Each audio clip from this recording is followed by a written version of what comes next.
Hello friends, welcome to our channel education e class में आज हम आपके लिए एक महत्वपूर्ण वीडियो लेकर आए हैं। अगर आप यूपी बीएड काउंसलिंग 2020 में भाग ले रहे हैं तो यह वीडियो आपके लिए बहुत महत्वपूर्ण है। आज की वीडियो में हम आपको बताएंगे, यदि आपको कॉलेज मिल गया है, यानी आपने अपने कॉलेज की बैलेंस फीस को जमा कर दिया है और आपको कॉलेज मिल गया है, तो आपको अपने डॉक्यूमेंट्स के साथ कॉलेज में रिपोर्टिंग करनी होगी। आपको जल्द से जल्द अपने कॉलेज में रिपोर्टिंग करनी होगी। आज की वीडियो में हम बताएंगे कि कई छात्र कॉलेज में रिपोर्टिंग करने आ रहे हैं, लेकिन वो अपने साथ सीट एक्सेप्टेंस का जो आपकी स्लिप निकल रही है वो उसको लेकर नहीं आ रहे हैं। यानी आज का वीडियो जो हमने बनाया है वो हम इसी के लिए बनाया है कि सीट असेसमेंट जो आपकी स्लिप निकलनी है वो आप कहाँ से डाउनलोड करनी है आपको, और कहाँ से इसको लेके आप कॉलेज में जाना है। साथ में हम आपको बताएंगे कि क्या क्या जरूरी डॉक्यूमेंट्स है जो आपको साथ में कॉलेज में लेकर जाना है। सबसे पहले तो हम आपको स्पीड में बता दें यहाँ पर कि आपके फेज़ 2 की काउंसलिंग आपकी हो रही है स्टेट रैंक 5001 से लेके 1,40,000 के लिए। आपको 24 नवंबर को रजिस्ट्रेशन करना है। 25 से 27 के बीच आपको रजिस्ट्रेशन और चॉइस फिलिंग करना है। 28 नवंबर को केवल आपको चॉइस फिलिंग करना है। इसके बाद हम बात करेंगे, आपको 29 तारीख को आपको अलॉटमेंट लेटर जारी हो जाएगा, यानी 29 तारीख को आपको मालूम चल जाएगा कि आपको कौन सा कॉलेज मिला है। इसके बाद आपका आएगा डिसीजन मेकिंग के लिए। डिसीजन मेकिंग के लिए आपको 30, 1 और 2 यानी 30 नवंबर, 1 दिसंबर और 2 दिसंबर तक का मौका दिया जाएगा, जिसमें आपको सीट का कंफर्मेशन और फीस का पेमेंट करना होगा। इसके बाद जो आगे की प्रक्रिया स्टार्ट होती है वह होती है आपको कॉलेज में रिपोर्टिंग देने के लिए, यानी कि आपको कॉलेज में आकर अपने डॉक्यूमेंट्स के साथ रिपोर्टिंग करनी होती है। तो अब हम वीडियो में आपको आगे बताएंगे आपको किन किन महत्वपूर्ण डॉक्यूमेंट के साथ कॉलेज में उपस्थित होना है। देखिए, जब आप अपनी कॉलेज के बैलेंस फीस को जमा कर देंगे और आपका अलॉटमेंट लेटर निकल आएगा, यानी कि आपकी सीट वहाँ पर कंफर्म हो जाएगी, तो आपको किन किन डॉक्यूमेंट्स के साथ कॉलेज में रिपोर्ट करने जाना है। आपको जल्दी से जल्दी लेटर को निकालना है और तुरंत आपको अगले ही दिन कॉलेज पहुँच जाना है। मतलब आपको जल्दी से जल्दी कॉलेज में रिपोर्टिंग करनी पड़ेगी। उसके बाद आपको वहाँ पर क्या क्या डॉक्यूमेंट दिखाना पड़ेगा उसकी लिस्ट हमने पूरी तैयार कर दी है कि आपको वहाँ जाके कोई दिक्कत का सामना ना करना पड़े, और आप जो आपके रिक्वायर्ड डॉक्यूमेंट हैं उनको आप लेके जाइए, तो आपको वहाँ कोई दिक्कत का सामना नहीं करना पड़ेगा। कई छात्रों के द्वारा मैं देख रहा हूँ कि एक जो स्लिप निकलती है सीट एक्सेप्टेंस स्लिप, वो लेकर नहीं आ रहे हैं। उस चीज़ को नहीं समझ पा रहे हैं। कन्फर्मेशन तो वो लेकर आ रहे हैं, अपना अलॉटमेंट लेकर तो आ रहे हैं, और भी कई प्रकार की जो स्लिप निकल रही है उसको भी लेकर आ रहे हैं, लेकिन वो आपस सीट एक्सेप्टेंस की जो स्लिप निकल रही है वो कई छात्र लेके नहीं आ रहे हैं, ना वो समझ पा रहे हैं। इसलिए मैं आपका ये वीडियो बना रहा हूँ, वीडियो में बता रहा हूँ कि आपको ये स्लिप कहाँ से निकालनी है। चलो इसके बारे में तो आपको मैं सबसे पहले बता दे रहा हूँ कि आपको कौन कौन से डॉक्यूमेंट्स आपको लेके चलना है। इसके लिए मैं आपको भी लास्ट में, जब ये डॉक्यूमेंट की लिस्ट समाप्त हो जाएगी, उसके बाद मैं आपको बता दूंगा कि वो आपको कहाँ से निकलनी है और वो किस प्रकार की स्लिप होती है। देखिए, सबसे पहले तो हमको यहाँ पर देखो, यहाँ पर है document required for reporting. Reporting के लिए कौन कौन से डॉक्यूमेंट रिक्वायर्ड है अपने।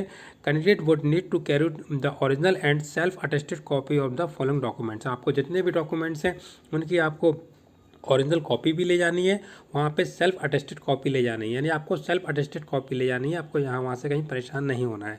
देखिए, अब यहाँ हम बात करते हैं print out of the provisional allotment cum confirmation letter from Lucknow university portal. यानी कि आपको जब आपको बैलेंस फीस आप जमा कर देंगे तो आपको अलॉटमेंट कम कन्फर्मेशन लेटर निकालना पड़ेगा। ये आपको निकलेगा कहाँ से? जो आपकी कैंडिडेट लॉगिन है, जहाँ से आपने काउंसलिंग कराई है आपने, और जहाँ से आपने कॉलेज का चयन किया है, वहीं पर जाके आपको अलॉटमेंट कम कन्फर्मेशन लेटर निकलना है। ध्यान रखिए, जब आप कॉलेज की ये बैलेंस फीस जमा कर देंगे तभी ये लेटर आपका निकलेगा। एक चीज़ आपको समझ में आ चुकी होगी।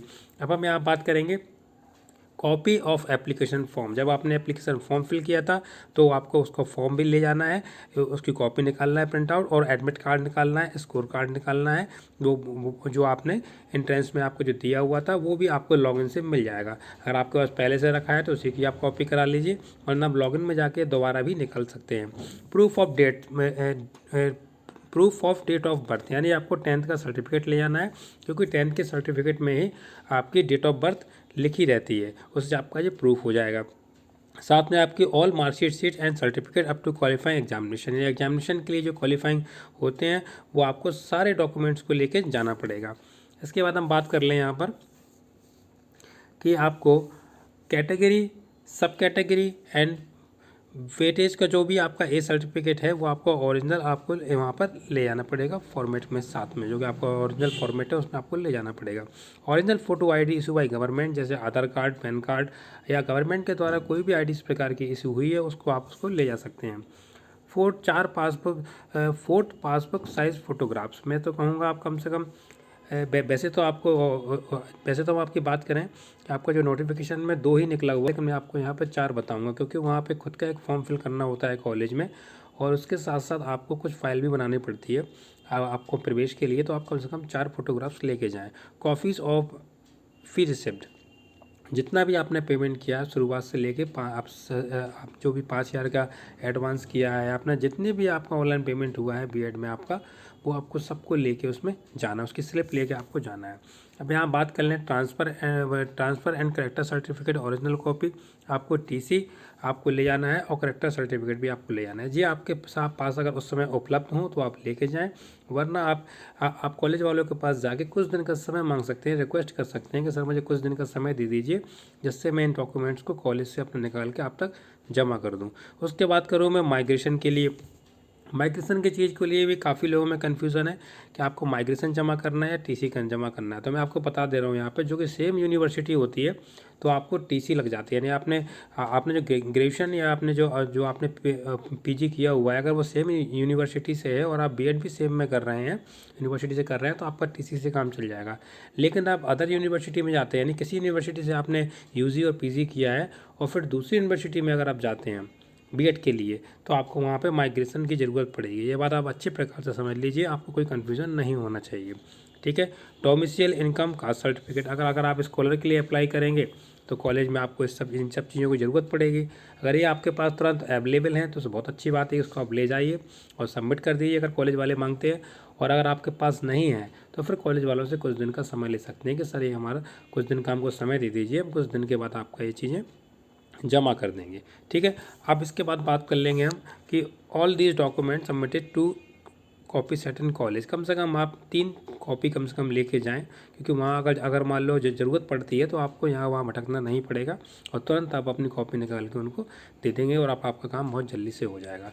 अब हम बात कर रहे हैं सीट एक्सेप्टेंस की जो स्लिप निकलनी है वो आपको कहाँ से निकालनी है, और भाई आपको दिखा भी देते हैं कि वो किस प्रकार की स्लिप है, जिससे आपको जब आप अपने लॉगिन आईडी से निकालें तो आपको किसी प्रकार की दिक्कत का सामना ना हो और आप उसको तुरंत पहचान लें और उसको ज़रूर निकालें। बाकी तो सारी निकाल देते हैं कैफ़े से, लेकिन आपकी इसकी चीज़ को लेकर छात्र नहीं पहुंच रहे हैं। देखिए ये कुछ इस प्रकार का होगा, जो ऊपर आपके लिखा होगा सीट एक्सेप्टेंस, यानी इस प्रकार का ऊपर लिखा होगा और उसमें क्या होगा, कैंडिडेट की सारी डिटेल होगी यहाँ पर।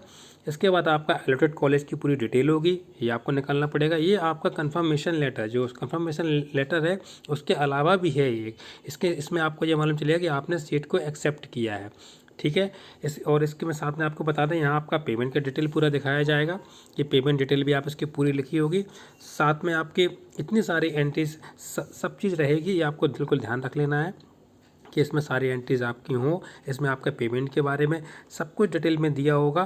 तो आपको इस प्रकार से हमने आपका डेमो दिखा दिया है, ये डेमो में आप देख सकते हैं कि इस प्रकार का होगा, तो आप इसको पहचान सकते हैं और इसका साइबर कैफे से इसको आप डाउनलोड कर सकते हैं, या स्वयं आपने फॉर्म भरा है तो आप इसको डाउनलोड करके प्रिंट निकाल के ले सकते हैं। तो ये था हमारा आज का वीडियो। अगर आज को आपको वीडियो अच्छा लगे तो हमारे वीडियोज़ को लाइक करें, शेयर करें, चैनल को जरूर सब्सक्राइब करें। हम इसी प्रकार के बीएड के संबंधित सारे अपडेट आपको देते रहेंगे। धन्यवाद।